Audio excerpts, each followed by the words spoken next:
Bonsoir à tous et à toutes. J'espère que tout va bien. Content de vous revoir. Aujourd'hui, on a une notion très importante, c'est à propos des astuces pour parler couramment le français.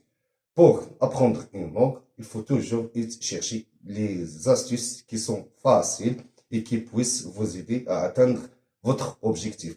Alors, pour la langue française, c'est une langue qui est très simple. Il suffit d'intensifier la lecture pour avoir des mécanismes nécessaires.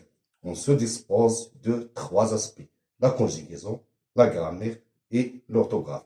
Pour la conjugaison, c'est mettre un verbe dans un mode et dans un temps suivant le sujet. Le sujet peut être une personne, un animal ou un objet. Pour la grammaire c'est un ensemble des règles qui nous permet de parler ou écrire une langue correctement. Pour l'orthographe, c'est écrire un mot correctement. Alors, j'ai choisi 4 astuces qui puissent vous aider comme je vous ai dit. La première, tout d'abord, c'est consacrer un certain temps pour pratiquer le français.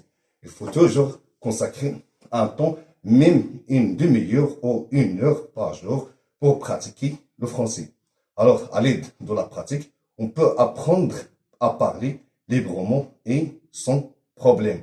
Mais il faut toujours chercher les sources ou les références de la langue française, et par exemple les vidéos de la langue française, des films francophones, des romans. Alors, il y a toujours des références où vous pouvez trouver l'utilité et votre objectif. La deuxième astuce, c'est lire le maximum possible afin d'enrichir votre vocabulaire. Alors, la lecture a beaucoup de vertus et nous aide à gagner beaucoup de choses, et aussi il nous aide à emmagasiner des nouvelles informations.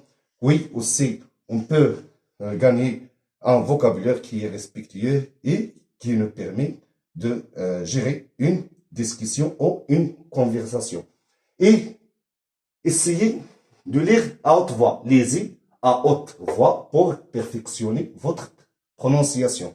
Il faut toujours lire à haute voix pour remarquer votre voix et comment vous parlez ou comment vous lisez les paroles de la langue française. Et c'est quelque chose qui est un avantage.